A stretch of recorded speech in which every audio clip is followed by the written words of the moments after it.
వైద్యం ఆరోగ్యంలో స్త్రీలలో వచ్చే క్యాన్సర్స్ ఏంటి, అలాగే రోబోటిక్ సర్జరీ ఏంటి, ఎలాంటి లేటెస్ట్ ట్రీట్మెంట్స్ అందుబాటులో ఉన్నాయో మనకు వివరించడానికి యశోద హాస్పిటల్స్ నుంచి senior surgical oncologist and robotic surgeon doctor Jagadishwar Goud గారు మనతో ఉన్నారు. వారిని అడిగి మరిన్ని విషయాలు తెలుసుకుందాం.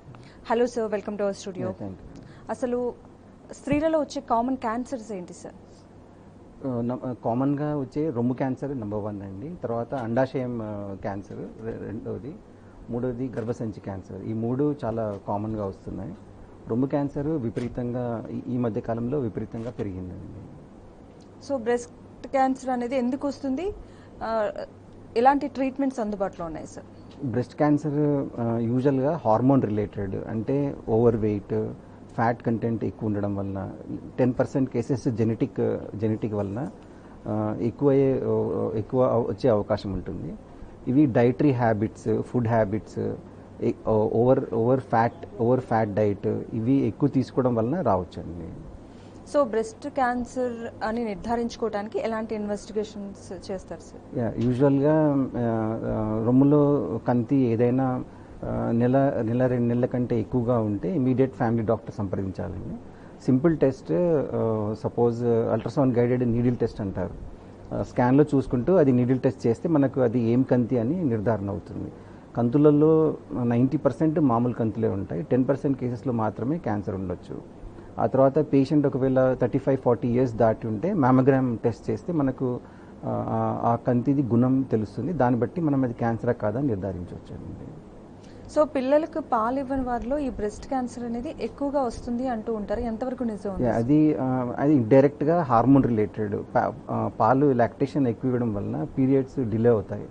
డిలే అవడం వలన హార్మోన్స్, ఈస్ట్రోజన్ హార్మోన్స్ ఇవన్నీ తక్కువ అవుతాయి. బేసికల్గా హార్మోన్స్, ఈస్ట్రోజన్స్ ఇవి ఎక్కువ ఎందుకు వస్తాయంటే ఫ్యాట్ కంటెంట్ ఎక్కువ ఉండడం వలన, పిల్లలకు పాలు ఇవ్వకపోవడం వలన, ఓవర్ వెయిట్ ఉండడం వలన ఈ హార్మోన్స్ ఎక్కువ అవుతాయి. హార్మోన్స్ ఎక్కువై ఇది బ్రెస్ట్ క్యాన్సర్కి వచ్చే దోహదం పడతాయి అన్నమాట ఇవి. సో ఇలాంటి లాక్టేషన్ ఇవన్నీ ప్రొటెక్టివ్ నేచర్, మదర్ నేచర్ ఇచ్చిన ప్రొటెక్షన్ అనమాట. సో బ్రెస్ట్ క్యాన్సర్కి సంబంధించి ఎలాంటి లేటెస్ట్ ట్రీట్మెంట్స్ అందుబాటులో ఉన్నాయి సార్? బ్రెస్ట్ క్యాన్సర్ ఇప్పుడు ఇంత మునుపు మొత్తం రొమ్ము తీసేవాళ్ళము. ఒకవేళ పేషెంట్ ఇంట్రెస్ట్ ఉంటే మనం కన్జర్వేటివ్ సర్జరీ, అంటే రొమ్ము మొత్తం తీయకుండా ఉట్టి కంతి తీసి చుట్టుపక్కల 1 సెంటీమీటర్ కొంచెం కొసలో వెళ్ళి తర్వాత యాక్సిలాలో కూడా లింఫ్ నోడ్స్ అవసరమైతే తీయడం, లేకపోవడం చేయవచ్చు. ఆ తర్వాత ఈ మధ్యకాలంలో హార్మోన్ టెస్ట్, రిసెప్టార్ స్టడీస్ అని కొత్తగా వచ్చాయి. ఈ టెస్ట్ వలన మనము పేషెంట్కి కరెక్ట్ ట్రీట్మెంట్, అంటే personalised therapy like chemotherapy, target therapy ఇచ్చి క్యూర్ అయ్యే అవకాశం ఎక్కువగా ఉంటుంది. రొమ్ము క్యాన్సర్ ఈ మధ్య కాలంలో మోర్ దెన్ 95% క్యూర్ అయ్యే ఛాన్స్ ఉందండి. కాలర్ ఉన్నారు సార్, నవ్య హైదరాబాద్ నుంచి కాల్ చేస్తున్నారు. నమస్తే అండి. Hello hello so call disconnect అవుతుంది సార్. నమస్తేనండి. హలో, మాట్లాడండి నవ్య గారు. అంటే బ్రెస్ట్ లో లంబు, కొంచెం గట్టిగా మాట్లాడండి. బ్రెస్ట్ లో లంబు వచ్చిందండి. నేను 19-20 ఇయర్స్ హలో హలో, కొంచెం గట్టిగా మాట్లాడండి, మీ వాయిస్ క్లారిటీ లేదు, కొంచెం గట్టిగా చెప్పండి మీ ప్రాబ్లం ఏంటో. అంటే డాక్టర్ సర్జరీ చేశారు. సర్జరీ అయిందంట సార్. హలో అండి, నమస్తే. బ్రెస్ట్ లో లంబు వచ్చిందండి. ఓకే, లంప్ సర్జరీ చేశాక రిపోర్ట్ ఏమొచ్చిందమ్మా? యూజువల్గా రూమ్లో సర్జరీ చేశారు 2 times. ఓకే, అది బయాప్సీ రిపోర్ట్ ఏమొచ్చిందమ్మా? హలో, బయాప్సీ రిపోర్ట్ ఏమొచ్చింది? బయాప్సీ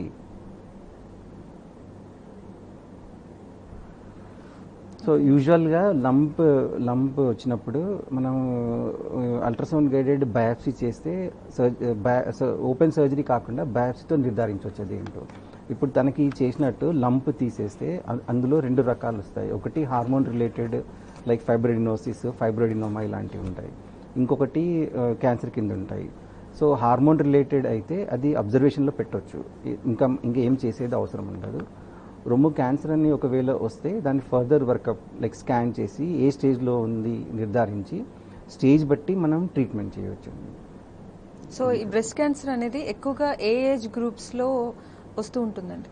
ఇంత మునుపు 45-50 ఇయర్స్ తర్వాతనే అనుకునేవాళ్ళు, కానీ ఇండియాలో ఈస్టర్న్ కంట్రీస్లో ఇప్పుడు ఈవెన్ 30 ఇయర్స్ తర్వాత కూడా వచ్చే అవకాశం ఉంటుంది. అందుకోసమని రొమ్ములో ఎలాంటి లంప్ ఉన్నా మీ ఫ్యామిలీ డాక్టర్ కానీ గైనకాలజిస్ట్ కానీ కలిసి వాటి ఫర్దర్ టెస్ట్ చేసి అవసరమైతే ఆంకాలజిస్ట్ కూడా కలిసి దాన్ని నిర్ధారించుకోవడం బెటర్ అండి. ఇది కూడా more than 3 weeks or 1 month కంటే ఎక్కువగా ఉన్నట్టే నెగ్లెక్ట్ చేయకూడదు. సో 30 ఇయర్స్ ఆఫ్ ఏజ్లోనే, అంటే ఇంత చిన్న ఏజ్లోనే రావడానికి గల రీజన్స్ ఏంటి అనుకోవచ్చు సార్? మోస్ట్లీ జెనెటిక్ హిస్టరీ ఉంటుందండి, ఫ్యామిలీ హిస్టరీ ఉంటుంది, plus habits and dietary habits చాలా వెస్టర్నైజ్డ్ అయ్యాయి. మన డైటరీ హ్యాబిట్స్ చాలా వెస్టర్నైజ్డ్ అయ్యాయి. ఈ వెస్టర్నైజ్డ్ డైట్ వల్ల ఫ్యాట్ కంటెంట్ పెరగడం వలన హార్మోన్స్ పెరుగుతాయి. ఈ హార్మోన్స్ నుంచి ఈ బ్రెస్ట్ క్యాన్సర్ వచ్చే అవకాశం ఉంటుంది. సో బ్రెస్ట్ క్యాన్సర్ రాకుండా ఉండటానికి ముందుగా ఏమైనా జాగ్రత్తలు తీసుకుంటే రాకుండా ఉండే ఛాన్సెస్ ఉన్నాయా సార్ ఏమైనా? వన్ ఫ్యామిలీ హిస్టరీ ఒకవేళ ఉన్నట్టయితే BRCA1 BRCA2 జీన్ స్టడీ చేసి మనం కరెక్ట్గా ట్రీట్మెంట్ చేసి క్యూర్ చేయొచ్చు. రెండవది every day exercise, minimum 30 minutes exercise, different vegetables, less fat content, less westernise diet, non vegetarian తక్కువ తీసుకొని వెజిటేరియన్ డైట్ ఎక్కువగా తీసుకుంటే ఇది హార్మోన్స్ తక్కువ అవుతాయి. అండ్ ఫిజికల్ యాక్టివిటీ కూడా ఎక్కువగా ఉండాలి. మినిమం 30 మినిట్స్ ఎక్సర్సైజ్ డైలీ చేస్తే ఈ హార్మోన్స్ తగ్గి క్యాన్సర్ వచ్చే అవకాశం తక్కువగా ఉంటుంది. సో బ్రెస్ట్ క్యాన్సర్ ఉన్న వాళ్ళు ఎలాంటి డైట్ తీసుకోవాల్సిన అవసరం ఉంది సార్? ఎలాంటి జాగ్రత్తలు తీసుకోవాలి? డైట్ ఏం డిఫరెన్స్ లేదండి. Minimum on average 5 different vegetables per week or 5 different fruits per week, అంటే మోస్ట్లీ వెజిటేరియన్ డైట్ తీసుకుంటే అది బెటర్ అండి. సో అండాశయ క్యాన్సర్ అంటే ఏంటి సార్? అండాశయం యూజువల్గా 2 రకాలు ఉంటాయండి. ఒకటి బ్రెస్ట్ యూట్రస్ క్యాన్సర్ అంటే ఎండోమెట్రియల్ క్యాన్సర్, ఇంకొకటి గర్భసంచి ముఖద్వారం క్యాన్సర్. ఇంత మునుపు గర్భసంచి ముఖద్వారం క్యాన్సర్ అంటే సర్వైకల్ క్యాన్సర్ ఎక్కువగా ఉండేది.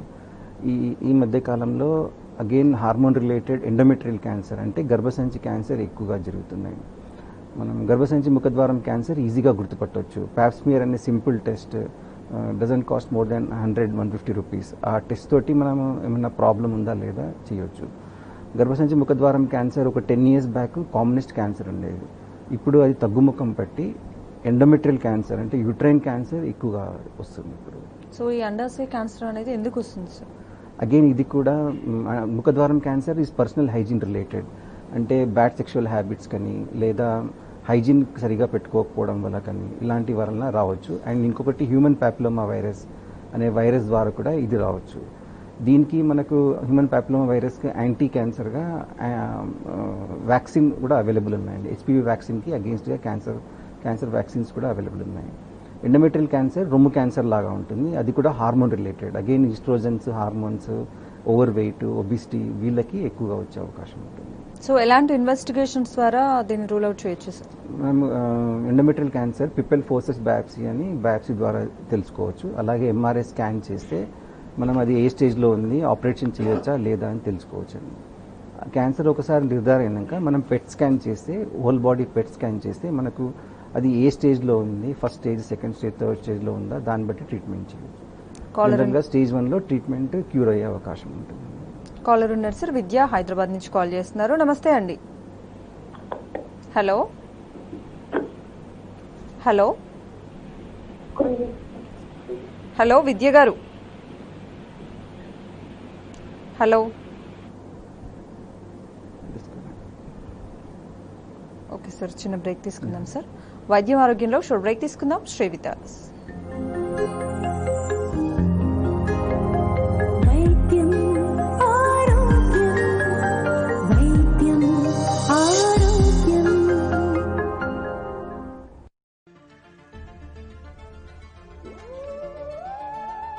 ఇదెందుకురా? కొత్త సుజుకి యాక్సెస్ 125 తెలుసా? ఇది తక్కువ తాగుతుంది. ఇప్పుడు వీళ్ళకి కూడా తెలుసు, Suzuki access 125 with PS6 technology తక్కువ తాగుతుంది. ఆలివ్ ఆయిల్ సుగుణం ఇప్పుడు రోజు ఇంటి భోజనంలోనా? అవును, సొంతం చేసుకోండి ఆలివ్ యాక్టివ్. దీని స్పెషల్ సై-ఫ్రై formula olive oil antioxidants తో ఇంటి భోజనం మరింత హెల్దీగా తయారు చేయండి. ఆలివ్ యాక్టివ్, తిరుగులేని వంట నూనె. భారతదేశపు విశ్వసనీయమైన ఆరోగ్యకరమైన ఆలివ్ వంట నూనెలు.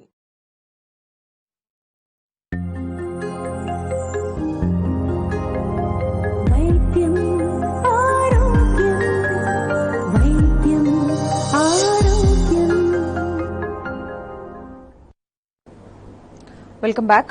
అండ్ ఈ అండాశయ క్యాన్సర్ అనేది ఎక్కువగా ఏ ఏజ్ గ్రూప్స్ లో చూస్తూ ఉంటాం sir? Most of this cancer 45-50 years తర్వాత వస్తాయండి. అండాశయం క్యాన్సర్ అంటే ఓవరియన్ క్యాన్సర్. బ్రెస్ట్ క్యాన్సర్ తర్వాత ఈ ఓవేరియన్ క్యాన్సర్ కూడా బాగా పెరిగిందండి. So ovarian cancer again breast cancer related, అంటే BRCA1 BRCA2 జీన్ ద్వారా మనం చేసుకోవచ్చండి. మెజారిటీ ఓవేరియన్ క్యాన్సర్, అండాశయం క్యాన్సర్ స్టేజ్ 3లో గుర్తుపడతారు. వేరేజ్ ఎండోమెట్రియల్ క్యాన్సర్ ఫస్ట్ స్టేజ్లో గుర్తుపట్టవచ్చు. ఈవెన్ సర్వైకల్ క్యాన్సర్ కూడా simple pap smear test even primary health సెంటర్లో కూడా చేస్తుంటారు. దీని ద్వారా మనం ఎర్లీగా గుర్తుపట్టవచ్చు అండి. ఓకే. సో ఈ అండాశయ క్యాన్సర్ అనేది పిల్లలు లేని మహిళల్లో ఎక్కువగా వస్తుంది అని చెప్తూ ఉంటారు. ఎంతవరకు నిజం ఉంది సార్? అగైన్ ఇది కూడా హార్మోన్ రిలేటెడ్ అండి. అంటే ఇన్ఫర్టిలిటీ ఉన్న వాళ్ళు లేదా వీళ్ళకు హార్మోన్స్ అగైన్ ఎక్సెస్ ఉంటాయి. ఇవన్నీ లాక్టేషన్ హార్మోన్, ఇవన్నీ హార్మోన్ రిలేటెడ్ అనమాట. ఎంత హార్మోన్స్ ఎక్స్పోజ్ అవుతే అంత క్యాన్సర్ వచ్చే అవకాశం ఉంటుంది. Especially endometrial cancer, ovarian cancer and breast cancer. So ఇవన్నీ మనము టెస్ట్ చేసి త్వరగా గుర్తుపట్టే అవకాశం ఎక్కువగా ఉంటుంది. సో ఒబెసిటీ కూడా ఒక కారణం అనుకోవచ్చు. Again it is also hormone related. So ఇవన్నీ అయ్యాక మనం పెట్ స్కాన్ చేయాలి. యూజువల్ యూట్రస్ క్యాన్సర్లో పెట్ స్కాన్ చేస్తాము. పెట్ స్కాన్ చేశాక మెజారిటీ 90% స్టేజ్ 1లో ఉంటాయి. ఈ స్టేజ్ 1లో ఉన్న వాళ్ళకు మనము అడ్వాన్స్ సర్జరీస్ అంటే రోబోటిక్ సర్జరీ ద్వారా ఎక్కువ కోత లేకుండా చిన్న కట్స్ ద్వారా మనం సర్జరీ చేసి క్యూర్ చేసే అవకాశం ఎక్కువగా ఉంటుంది. ఈ సర్జరీ చేసేప్పుడు గర్భసంచి క్యాన్సర్తో పాటు చుట్టుపక్కల స్ప్రెడ్ ఉంటే అంటే లింఫ్ నోడ్స్ అలాంటి కంతులు ఏమన్నా ఉన్నా కానీ మనం ఈ రోబోటిక్ సర్జరీ త్వరగా చేసి పేషెంట్ 1-2 డేస్లోనే ఇంటికి పంపే అవకాశం ఎక్కువగా ఉంటుంది. ఒక 10 years బ్యాక్ ఓపెన్ సర్జరీ ఎక్కువ చేసేవాళ్ళము. ఈ లాస్ట్ 10 yearsలో మన రాష్ట్రంలో అడ్వాన్స్ టెక్నాలజీ రావడం వల్ల ఈ అడ్వాన్స్డ్ సర్జికల్ టెక్నిక్స్ యూజ్ చేసి ట్రీట్మెంట్ చేయొచ్చు. సో తక్కువ క్యాలరీస్ ఉన్న ఫుడ్ తీసుకున్న మహిళల్లోనే ఈ క్యాన్సర్ ఎక్కువగా వస్తుంది అంటారు. ఎంతవరకు నిజం ఉంది sir? Again that is also hormone. That's what అంటే మొదటి నుంచి చెప్తున్నాను కదా, అది అంతా హార్మోన్ రిలేటెడ్ అనమాట. సో మనము ఎప్పుడు కూడా వెజిటబుల్ డైట్, హై ప్రోటీన్, లో ఫ్యాట్ డైట్, లో కొలెస్ట్రాల్ డైట్ ఇవన్నీ తీసుకుంటేనే మనకు యూజ్ అవుతుంది. ఎనీ క్యాన్సర్ లో fat diet is always better అనమాట. సో కాలర్ ఉన్నారు సార్, హైదరాబాద్ నుంచి రామ్మూర్తి గారు కాల్ చేస్తున్నారు. నమస్తే అండి. నమస్కారం అండి. మాట్లాడండి, డాక్టర్ గారు ఉన్నారు, మీ సమస్య ఏంటో చెప్పండి.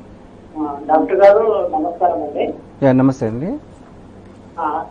I want to know the incident of post hysterectomy ovarian cancer అండి. ఇప్పుడు హిస్టెక్టమీ చేసిన తర్వాత క్యాన్సర్ ఇన్సిడెన్స్ చాలా ఇంక్రీజ్ అవుతుంది. లేదు అలా ఏముండదు. చేసిన తర్వాత ఓవేరియన్ క్యాన్సర్ చాలా ఎక్కువ అవుతుంది. So what is the reason? How do you explain post hysterectomy ovarian cancer? If they leave the ovaries and fallopian. We understood. Post hysterectomy తర్వాత వచ్చే క్యాన్సర్ అలా ఎక్కువ అవుతుందని అలా ఏం లేదండి. హిస్టెక్టమీ తర్వాత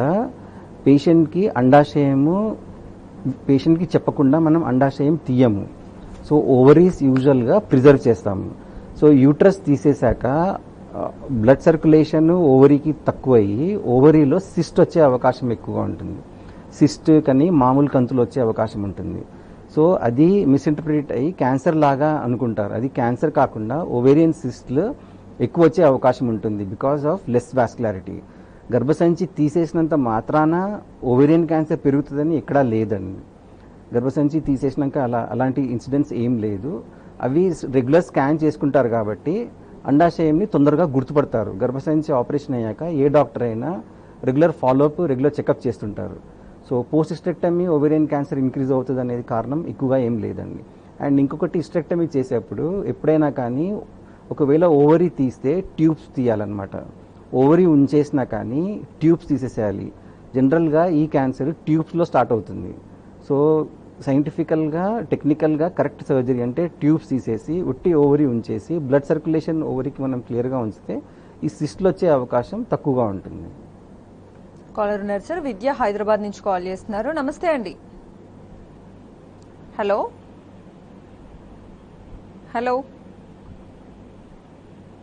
సో ఈ క్యాన్సర్కి సంబంధించి ఎలాంటి లేటెస్ట్ ట్రీట్మెంట్స్ అందుబాటులో ఉన్నాయి సార్?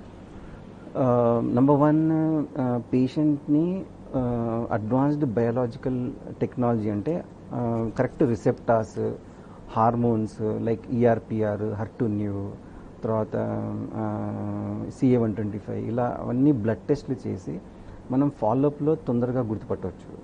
సెకండ్ థింగ్ ట్రీట్మెంట్ అంటే టైలర్డ్ పర్సనలైజ్డ్ ట్రీట్మెంట్ అంటే స్టేజ్ 1కి ఇలా ఇవ్వాలి, స్టేజ్ 2కి ఇలా ఇవ్వాలి, అలా ట్రీట్మెంట్ వచ్చాయి. ఫర్ ఎగ్జాంపుల్ పెట్ స్కాన్ చేసి అర్లీ స్టేజ్ ఉంటే రోబోటిక్ సర్జరీ చేసి యూట్రస్ చేయొచ్చు. ఓవరీలో ఫస్ట్ స్టేజ్ ఉంటే యూజువల్గా ఓపెన్ సర్జరీ చేస్తాము. అలాగే పోస్ట్ సర్జరీ తర్వాత హర్సెప్టిన్ అనే రిసెప్టార్ పాజిటివ్ ఉంటే బ్రెస్ట్ క్యాన్సర్కి టార్గెటెడ్ థెరపీ ఇస్తాము. సో సర్జరీ ఒకటే సంజీవిని కాదనమాట క్యాన్సర్లో. సర్జరీతో పాటు అవసరమైతే chemotherapy, targeted therapy, radiation therapy ఇలా multidisciplinary treatment, personalised treatment, cancer specific treatment ఇవి వచ్చాయి. అండ్ టెక్నిక్లో అంటే సర్జరీ టెక్నిక్స్లో ఇంత మునుపు ఓపెన్ సర్జరీ ఎక్కువ చేసేవాళ్ళము. ఇప్పుడు పెద్ద కోత లేకుండా చిన్న కోతలతోటి robotic surgery, advanced laparoscopic surgery, 3D surgery వచ్చాయి. అలాగే అండాశయం క్యాన్సర్, ఒవేరియన్ క్యాన్సర్లో ఒకప్పుడు స్టేజ్ 3C, స్టేజ్ 4లో వదిలేసేవాళ్ళం. ఇప్పుడు హై డోస్ హైపర్థర్మిక్ ఇంట్రాపెరిటోనియల్ కీమోథెరపీ అని హైపెక్ సర్జరీ వచ్చింది. సో ఇవన్నీ మన రాష్ట్రంలో లాస్ట్ 5 years నుంచి అందుబాటులో అందరికీ ఉన్నాయి. సో ఈ టెక్నాలజీ ద్వారా పేషెంట్ 3-4 months సర్వైవల్ ఉన్న వాళ్ళు మోర్ దెన్ 2 years సర్వైవల్కి ఇంప్రూవ్ అయ్యాయి. సో ఓవరాల్గా what I mean is personalised, multidisciplinary, targeted, specific treatment of cancer is very important. Okay. And ఒకసారి ట్రీట్మెంట్ తీసుకున్న తర్వాత మళ్ళీ ఇది రిపీట్ అయ్యే ఛాన్సెస్ ఎంతవరకు ఉన్నాయి? స్టేజ్ బట్టి ఉంటుందండి. యూజువల్గా breast cancer highly curable. More than 95% people live very very long, more than 10-15 years. Only ovarian cancer 60% survival ఉంది. సో వీళ్ళందరికీ ఫస్ట్ ఇయర్లో ఎవ్రీ 3 months ఫాలోఅప్లో పెడతాం. మళ్ళీ సెకండ్ ఇయర్లో ఎవ్రీ 4 months, ఆ తర్వాత ఎవ్రీ 6 months చెకప్లో ఉండాలి. సో ఇవన్నీ 5 years మినిమం ఫాలోఅప్ ఉంటుంది. ఒక్కొక్కసారి 10 years కూడా ఫాలోఅప్ చేస్తుంటాం. బేసికల్గా సర్వైవల్ స్టేజ్ బట్టి ఉంటుంది. స్టేజ్ 1లో మోర్ దెన్ 95% సర్వైవ్ అవుతారు. స్టేజ్ 3లో అరౌండ్ 40%. సో ఈ అండాశయ క్యాన్సర్కి సంబంధించి ఎలాంటి కండిషన్స్లో సర్జరీ అనేది సజెస్ట్ చేస్తారు సార్? అండాశయం cancer by and large surgery is the treatment of choice. అండాశయం ఓవేరియన్ క్యాన్సర్కి first choice surgery. So stage 1, stage 2లో వచ్చిన ఫస్ట్ సర్జరీ చేయాలి. స్టేజ్ 3లో అంటే స్టేజ్ 3-4లో అండాశయం బయటికి వెళ్ళి చుట్టుపక్కల ప్రాంతంలో అతుక్కొని ఉంటాయి.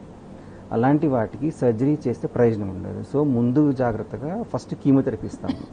కీమోథెరపీ ఇచ్చి గడ్డ తగ్గించి చుట్టుపక్కల ఉన్న ప్రాంతంలో డిజీజ్ తగ్గించి తర్వాత సర్జరీ చేస్తాము. సో స్టేజ్ 1, స్టేజ్ 2లో సర్జరీ, స్టేజ్ 3లో first chemotherapy followed by surgery. అలా సిస్టమేటిక్గా ఫాలో అయితే రిజల్ట్స్ బెటర్ ఉంటాయి. సో రేడియేషన్ ఎప్పుడు ఇస్తారు సార్? రేడియేషన్ ఓన్లీ గర్భసంచి ముఖద్వారం క్యాన్సర్కి మాత్రమే రేడియేషన్ ఇస్తాము. ఈవెన్ స్టేజ్ 1, 2లో కూడా రేడియేషన్తో క్యూర్ చేయొచ్చు. గర్భసంచి ముఖద్వారం అంటే సర్వైకల్ క్యాన్సర్. వేరేజ్ ఎండోమెట్రియల్ క్యాన్సర్లో మోర్ దెన్ 50% యూట్రస్ క్యాన్సర్ ఉంటే లేదా లింఫ్ నోడ్స్ పాజిటివ్ ఉంటే మాత్రమే రేడియేషన్ యూజ్ చేస్తారు. అండ్ బ్రెస్ట్ క్యాన్సర్లో అడ్వాన్స్డ్ క్యాన్సర్ అంటే మోర్ దెన్ 4 centimeters కానీ కంతులు పాజిటివ్ ఉన్న వాళ్ళకి రేడియేషన్ చేస్తారు. సో కీమోథెరపీ అనేది ఎప్పుడు సజెస్ట్ చేస్తారు సార్? కీమోథెరపీ సర్జరీ అయ్యాక మనకు బ్లడ్లో ఇచ్చే therapy chemotherapy, targeted therapy, immunotherapy అని. సో పేషెంట్ రిసెప్టార్ స్టాటస్ బట్టి, ట్యూమర్ సైజ్ బట్టి మనం 4 weeks తర్వాత స్టార్ట్ చేస్తాం. ఫర్ ఎగ్జాంపుల్ బ్రెస్ట్ క్యాన్సర్లో కీమోథెరపీ, టార్గెట్ థెరపీ ఇవన్నీ ఇవ్వచ్చు అనమాట. అండాశయం క్యాన్సర్లో ముందు కీమో ఇచ్చి తర్వాత సర్జరీ చేస్తుంటాం. సో కీమోథెరపీ వల్ల కొన్ని సైడ్ ఎఫెక్ట్స్ ఉంటాయి అంటారు, అది నిజమేనా సార్? కీమోథెరపీ వల్ల కొన్ని హెయిర్ లాస్ ఉంటుంది, but that is temporary hair loss. Lot of patients wig పెట్టుకోవడం అండ్ కేర్ తీసుకోవడం వల్ల పెద్ద డిఫరెన్స్ ఉండదు.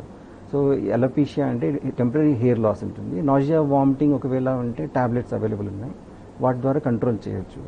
నౌడేస్ I think it's less than 10% side effects. అంత మునుపులాగా ఏం లేదండి. సో గర్భాశయ క్యాన్సర్ అంటే ఏంటి సార్? గర్భాశయ అగైన్ ఎండోమెట్రియల్ క్యాన్సర్. ఇంత ముందు నేను చెప్పాను రోబోటిక్ సర్జరీ అవన్నీ గర్భసంచి క్యాన్సర్ అనమాట. సో రోబోటిక్ సర్జరీ అంటే అసలు ఏంటి సార్? రోబోటిక్ సర్జరీ అంటే డాక్టర్ ఇలాంటి ఆడిటోరియంలో కూర్చొని, థియేటర్లో కూర్చొని ఉంటే పేషెంట్కి దూరంగా కూర్చొని సర్జరీ చేస్తాము. అంటే సర్జన్ ఫింగర్స్కి రోబోటిక్ ఇన్స్ట్రుమెంట్స్ అటాచ్ అవుతాయి. రోబోట్ తనకి తాను సర్జరీ చేయదు, రోబోటిక్ ఇన్స్ట్రుమెంట్స్ అటాచ్ అవుతాయి. ఆ ఇన్స్ట్రుమెంట్స్ మూవ్మెంట్ని సిమ్యులేట్ చేసి, అంటే వర్చువల్ రియాలిటీ లాగా మనం ఎలా మూవ్ చేస్తే అలా పోర్ట్స్ ద్వారా పేషెంట్ దగ్గరికి వెళ్ళి ఆ ఇన్స్ట్రుమెంట్స్కి అటాచ్ అయ్యి ఆ ఇన్స్ట్రుమెంట్స్ మూవ్ అయ్యి మనం అనుకున్నట్టు చేస్తాయి. ఇందులో అడ్వాంటేజ్ ఏంటంటే నెంబర్ 1 ట్రెమర్స్ ఉండవు. అంటే సర్జన్ సపోజ్ 70 years దాటాక వణుకు వస్తుంది కొంతమందికి. సో ఈ ఈ ఈ రోబోటిక్ సర్జరీలో ట్రెమర్ ఫిల్టరేషన్ ఉంటుంది. సో సర్జన్కి ట్రెమర్స్ ఉండవు, అంటే పేషెంట్ మీద ఇన్స్ట్రుమెంట్స్ నిలకడగా స్టేబుల్గా ఉంటాయి, డ్యామేజ్ తక్కువ ఉంటుంది. సెకండ్, అది 3-dimensional విజన్, అంటే 3D విజన్ లాగా దాని డెప్త్ అది తెలుస్తుంది, ఇది అడ్వాంటేజ్. థర్డ్, మూమెంట్, అంటే 360 degrees తిరుగుతాయి. సో మనము గర్భసంచి కిందికి పోయి కూడా మనం సర్జరీ సునాయాసంగా చేయొచ్చు. Fourth advantage 3 to 10 times magnification, అంటే చిన్న చిన్న కంతులు నరాలు ఈజీగా గుర్తుపట్టవచ్చు. సో డ్యామేజ్ పేషెంట్కి డ్యామేజ్ అయ్యే ఛాన్స్ తక్కువగా ఉంటుంది. డ్యామేజ్ తక్కువైనప్పుడు పేషెంట్కి రికవరీ అయ్యే అవకాశం ఎక్కువగా ఉంటుంది. అలాగే వర్క్, అంటే ఆఫీస్ వర్క్ చేయడానికి తొందరగా time to return to work is very short. So ఇవి బేసికల్గా advantage. Only thing it is expensive, and ప్రపంచం మొత్తంలో ఒకే ఒక కంపెనీ ఈ రోబోట్ అమ్ముతుంది, దానివలన ఎక్స్పెన్సివ్ ఉంది. హోప్ఫుల్లీ ఫ్యూచర్లో వేరే కంపెనీస్ వచ్చి తీసుకుంటే మనకు అందరికీ అందుబాటులో రావచ్చు. సో ఇంతకుముందు ఉన్న ట్రీట్మెంట్స్కి అడ్వాన్స్డ్ అంటే ఈ రోబోటిక్ సర్జరీ అని అనుకోవచ్చు sir? Yeah, advanced robotic surgery patient ఫాస్ట్గా ఇంటికి వెళ్ళడము, డ్యామేజ్ తక్కువ ఉండడము డెఫినెట్గా అడ్వాంటేజ్. ఇది most significant advantage. Second revolutionary change, vaccines, గర్భసంచి ముఖద్వారం క్యాన్సర్కి HPV vaccines. Number 3, targeted therapy, అంటే క్యాన్సర్ స్పెసిఫిక్ ట్రీట్మెంట్. ఈ మూడు చేంజెస్ వలన చాలా చేంజ్ అయ్యాయి, క్యాన్సర్ ట్రీట్మెంట్ చాలా చేంజ్ అయ్యింది. సో జనరల్గా ఈ రోబోటిక్ సర్జరీ చేసినప్పుడు పేషెంట్ ఇంకేమైనా జాగ్రత్తలు తీసుకోవాల్సిన అవసరం ఉంటుందా సార్ ట్రీట్మెంట్ సమయంలో? రోబోటిక్ సర్జరీ తక్కువ జాగ్రత్త తీసుకోవచ్చు. ఓపెన్ సర్జరీ ఫర్ ఎగ్జాంపుల్ పెద్దగా కట్ చేయడం వల్ల వంగి పని చేయడము, వెయిట్ లిఫ్టింగ్ అవి చేయడం కొంచెం ప్రాబ్లం అవుతుంది. ఇవి maximum 1 centimeter and 1/2 centimeter cuts ఉంటాయి. So chances of moment, heavy work ఇవన్నీ చేసే అడ్వాంటేజ్ ఎక్కువగా ఉంటుంది. సో ఈ గర్భాశయ క్యాన్సర్ని అసలు ఎలా గుర్తించాలంటారు సార్? ఎలాంటి సిమ్టమ్స్ ఉంటాయి? యూజువల్గా ఎండోమెట్రియల్ క్యాన్సర్లో బ్లీడింగ్, అంటే మెనోపాజ్ అయిపోయి మళ్ళీ బ్లీడింగ్ స్టార్ట్ అవ్వడం, అలాంటప్పుడు ఇమీడియట్ గైనకాలజిస్ట్ కలిసి ప్యాప్స్మియర్ కానీ ఇన్స్పెక్షన్ ఎగ్జామినేషన్ కానీ చేయించుకుంటే ఈజీగా గుర్తుపట్టవచ్చు. గర్భసంచి ముఖద్వారం క్యాన్సర్ అంటే cervical cancer very easy to detect, Pap smear కానీ విజువల్ ఇన్స్పెక్షన్ ద్వారా గుర్తుపట్టవచ్చు. ఎండోమెట్రియల్ క్యాన్సర్ బ్లీడింగ్ అవుతే ఇమీడియట్ ప్యాప్స్మియర్ లేదా పిపెల్ ఫోర్సెస్ బయాప్సీ అని ఉంటుంది, దాని ద్వారా మనం బయాప్సీ చేస్తే తెలుస్తుంది. ఆ తర్వాత అవసరమైతే అల్ట్రాసౌండ్ లేదా MRI చేసి మనం దాన్ని నిర్ధారించవచ్చు. సో ఈ గర్భాశయ క్యాన్సర్ అనేది ఎక్కువగా ఏ ఏజ్ గ్రూప్స్లో వస్తూ ఉంటుంది సార్? మోర్ దెన్ 55 years అండి. Commonest age group is between 55 to 65 years. Unlike breast cancer, uterus cancer కొంచెం డిలే అవుతుంది. సో ఈ గర్భాశయ క్యాన్సర్కి అసలు ట్రీట్మెంట్ ఉందా సార్? యా ఎక్సలెంట్ ట్రీట్మెంట్ ఉన్నాయి. Surgery is the treatment of choice. Again uterus క్యాన్సర్కి స్టేజ్ 1 స్టేజ్ 2లో surgery is the treatment of choice. Advance స్టేజెస్కి రేడియేషన్ చేసుకోవచ్చు. Compare to ovarian cancer, uterus cancer, తర్వాత సర్వైకల్ క్యాన్సర్, బ్రెస్ట్ క్యాన్సర్కి excellent treatment ఉంది. So పూర్తిగా నయం అవడానికి ఎంత టైం పడుతుంది సార్? అంటే స్టేజ్ 1, 2లో పూర్తిగా నయం అవుతారు. Most of them more than 95% cure అవుతారు. ఓన్లీ స్టేజ్ 3, 4లో మాత్రమే సర్వైవల్ తక్కువగా ఉంటుంది. అలాంటి వాళ్ళకి మనము మళ్ళీ 6 monthsకి రీటెస్ట్ చేస్తాం, పెట్ స్కాన్ అది చేసి చూస్తే అప్పుడు మనకు అర్థమవుతుంది. సో ఈ గర్భాశయ క్యాన్సర్ వచ్చిన వాళ్ళలో ఎలాంటి కాంప్లికేషన్స్ ఎదురవుతాయి సార్? గర్భసంచి క్యాన్సర్లో డిలే చేస్తే చుట్టుపక్కల స్ప్రెడ్ అయ్యి యూరిటస్, అంటే మూత్రసంచికి అతుక్కుపోవడము, యూరిన్ ప్రాబ్లమ్స్ రావడం, మోషన్స్ ప్రాబ్లం రావడం అలాంటివి ఉంటాయి. సో ఇలాంటి వాళ్ళకి మనం సర్జరీ చేసినా, రేడియేషన్ ఇచ్చినా సైడ్ ఎఫెక్ట్స్, కాంప్లికేషన్స్ ఎక్కువ అవుతాయి. సో గర్భాశయ క్యాన్సర్కి కీమోథెరపీ అనేది ఎప్పుడు సజెస్ట్ చేస్తారు సార్? గర్భాశయ క్యాన్సర్కి కీమోథెరపీ పెద్దగా రోల్ ఉండదు. అన్లైక్ ఓవేరియన్ క్యాన్సర్, యూట్రస్ క్యాన్సర్కి కీమోథెరపీ రోల్ లేదు. సర్జరీ తర్వాత 50% కంటే ఎక్కువ యూట్రస్లో క్యాన్సర్ ఉంటే radiation therapy, only surgery or radiotherapy only treatment అండి. గర్భసంచి. సో ఫీమేల్స్లో ఇలా కామన్గా వచ్చే క్యాన్సర్స్ అన్నీ కూడా ఫస్ట్ స్టేజ్లో ఐడెంటిఫై చేసే ఛాన్సెస్ అన్ని క్యాన్సర్స్కి కూడా ఉంటుందా సార్? కొంతమందికి అంటే సెకండ్ స్టేజ్ థర్డ్ స్టేజ్ కూడా అలా తెలుసుకునే అలాగే వీలుంటుందా? ఇప్పుడు అవేర్నెస్ పెరగడం వల్ల బ్రెస్ట్ క్యాన్సర్ స్టేజ్ 1, 2లో మోర్ దెన్ 80% వస్తున్నారు. More than 80%. సో అవేర్నెస్ పెరిగింది, చాలా పేషెంట్స్ స్టేజ్ 1, 2లో వస్తున్నారు. యూట్రైన్ క్యాన్సర్ కూడా బ్లీడింగ్ అవ్వడం వల్ల మోర్ దెన్ 70% స్టేజ్ 1లో వస్తున్నారు. సో వీళ్ళందరికీ క్యూర్ అయ్యే అవకాశం ఉంటుంది. ఓన్లీ ఓవేరియన్ క్యాన్సర్ ఒకటే ఎక్కువ మంది థర్డ్ స్టేజ్లో వస్తున్నారు. వీళ్ళు గుర్తుపట్టడం కొంచెం కష్టం. సో ఫ్యామిలీ హిస్టరీ ఉంటే BRCA1, BRCA2 జీన్ స్టడీ చేయాలి. 35-40 ఇయర్స్ తర్వాత విమెన్ బ్రెస్ట్ క్యాన్సర్ కోసం మ్యామోగ్రామ్ చేయాలి. వీలైతే అల్ట్రాసౌండ్ బ్రెస్ట్ చేయాలి. లేడీస్ అయితే CA-125 సీరం CA-125 అనే ట్యూమర్ మార్కర్, తర్వాత గుడ్ అల్ట్రాసౌండ్ పెల్విస్ ఇవి చేస్తే మనం అర్లీగా గుర్తుపట్టవచ్చు. సో దీంట్లో కూడా అంటే గర్భాశయ క్యాన్సర్కి ట్రీట్మెంట్ చేసినప్పుడు కూడా అంటే కీమోథెరపీ ఇచ్చినప్పుడు సైడ్ ఎఫెక్ట్స్ కంపల్సరీ ఉంటాయా సార్? అదే chemotherapy side effects less than 10% అండి. కీమోథెరపీ సైడ్ ఎఫెక్ట్స్ అందరికీ ఏమి ఉండవు, ఓన్లీ లెస్ దెన్ 10%. సో ఎలాంటి లేటెస్ట్ ట్రీట్మెంట్స్ అందుబాటులో ఉన్నాయి సార్? కీమోథెరపీలో మీకు వామిటింగ్స్ లేకుండా ఇంజెక్షన్స్ అవైలబుల్ ఉన్నాయి. అలాగే బ్లడ్ కౌంట్స్, ఒకవేళ బ్లడ్ కౌంట్స్ పడిపోతే ఇమీడియట్గా బ్లడ్ కౌంట్స్ ఇంప్రూవ్ కావడానికి ఇంజెక్షన్స్ అవైలబుల్ ఉన్నాయి.